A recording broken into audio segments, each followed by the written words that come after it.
Hello students, I have already sent the notes of this topic. Now let's start with new topic diffraction.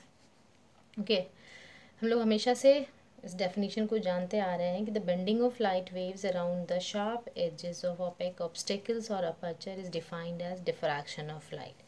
As we can see in this diagram, ये हमारा एक obstacle है, light rays इस source से हमारी यहाँ पे इस पे पड़ रही हैं, तो इस बीच में जितनी भी लाइट हमारी इस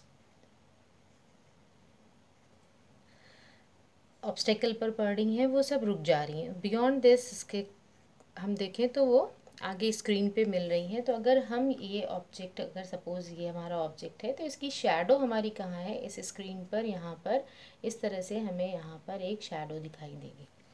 ठीक है, वेरी सिंपल। लाइट यहाँ से नीचे जा रही है, आगे क्रॉस नहीं कर पा रही है, तो हमारा ये पोर्शन यहाँ पे एज अ शैडो फील होगा।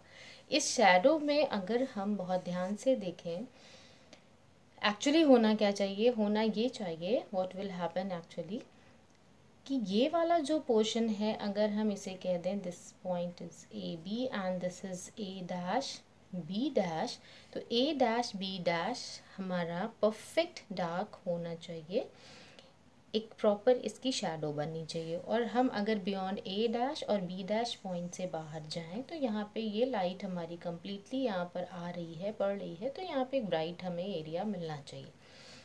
लेकिन जनरली आप कहीं भी अपनी शैडो भी देखें, किसी टेबल चेयर किसी की भी हम अगर शैडो देखें तो हमें शार्प एज नहीं मिलती है यहाँ पे कभी भी। ये शार्प एज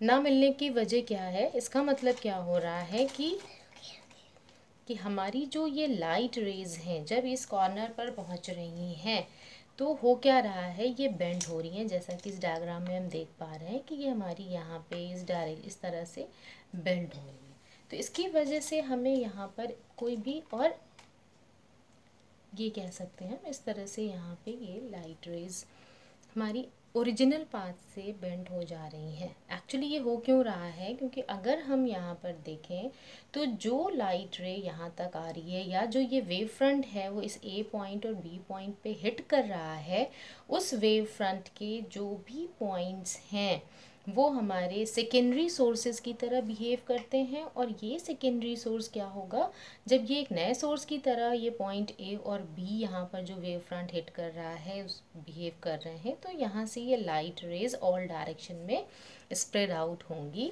और जिसके बाद क्या हो रहा है कि हमें यहाँ पर एक पैटर्न मिलता है। अगर हम लोग किसी भी ऑप्टिकल इंस्ट्रूमेंट से देखेंगे तो हमें यहाँ पे, हम लोग जैसा डिफ्रैक्शन ग्रेटिंग हम लोग एक प्रैक्टिकल करते हैं, वहाँ पे आपने किया होगा, तो हमें वहाँ स्पेक्ट्रम मिलता है जस्ट बिकॉज ऑफ डिफ्रैक्शन। तो अभी हम लोग आगे इसमें भी पढ़ेंगे।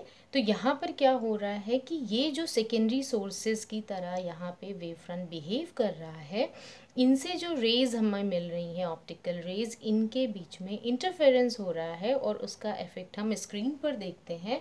तो उस वजह से हमें यहाँ पर एक शार्प शैडो ना मिलकर ब्लर्ड शैडो दिखाई देती है इन जनरल नॉर्मली। ओके, तो ये हमारा डिफ्रैक्शन। सिमिलरली अगर इसी तरह से हम इस अपर्चर की बात करें तो जो लाइट रे हमारी स्ट्रेट जा रही है, अगर ये जिस शेप का होगा उसी शेप का यहाँ पे हमें एक ब्राइट स्पॉट यहाँ पे दिखाई देगा। अगर ये रेक्टेंगुलर है ये हमारा अपर्चर तो रेक्टेंगुलर, सर्कुलर है तो सर्कुलर, जिस भी शेप का है वैसा दिखाई देगा।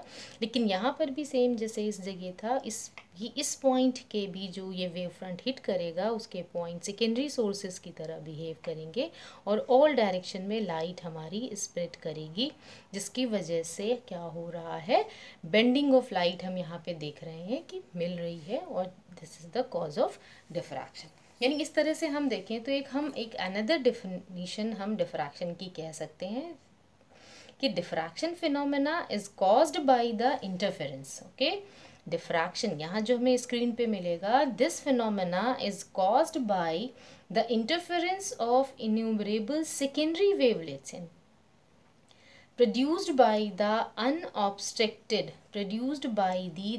unobstructed portion of the same wave front. ठीक है, तो ये हमें एक अदर डेफिनेशन इसकी मिल जाती है। Now come to the second point.